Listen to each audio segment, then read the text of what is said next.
Drama serial फासले की अगली किस्में हम देखेंगे कि आखिरकार ज़ैनी बेगम की सबसे बड़ी ख्वाहिश पूरी हो ही जाती है। उनके बच्चों को उनका हक मिल जाता है, प्रॉपर्टी में से आधा हिस्सा उनके नाम हो जाता है। इस बात पर तो ज़ैनी बेगम बहुत ज़्यादा खुश होती है क्योंकि उन्हें इस दिन का शिद्दत से इंतज़ार होता है।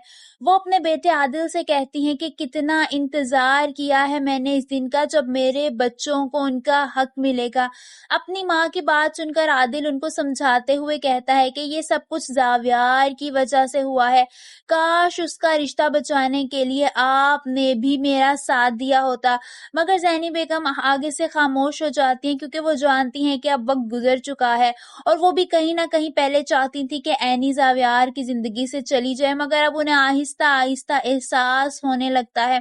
वहीं हम देखेंगे कि सिकंदर साहब जो अब जिनको ज़ैनी बेगम की हरकतों पर अब बहुत ज़्यादा गुस्सा आने लगा है, जब से प्रॉपर्टी आदि उनके नाम हुई है तब से सिकंदर साहब को और ज़्यादा गुस्सा आने लगा है। वो उनसे कहते हैं कि भाभी आप बहुत खतरनाक खेल खेल रही हैं। मैं लिहाज कर रहा हूँ, इसका ये मतलब नहीं कि आप जो चाहें करें। दूसरी तरफ हम देखेंगे कि एनी का रेस्टोरेंट तबाह करने के लिए सिकंदर साहब कोई नया हरबा इस्तेमाल करते हैं ताकि उसके रेस्टोरेंट का लीगल मसला पैदा हो जाए। जब ये बात जावियार को पता चलती है तो वो कहता है कि एनी के रेस्टोरेंट वाला मसला लीगल कैसे बन गया।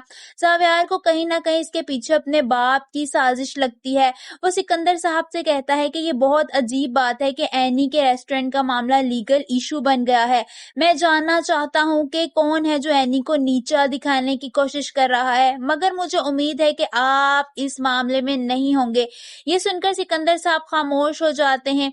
आप सबको क्या लगता है, क्या जावियार अपने बाप की असलियत जान पाएगा? क्या वो ये जान पाएगा कि उसको रैनी को अलहदा करने वाले कोई और नहीं बल्कि सिकंदर साहब थे? कमेंट्स में अपनी राय का इजहार जरूर कीजिए।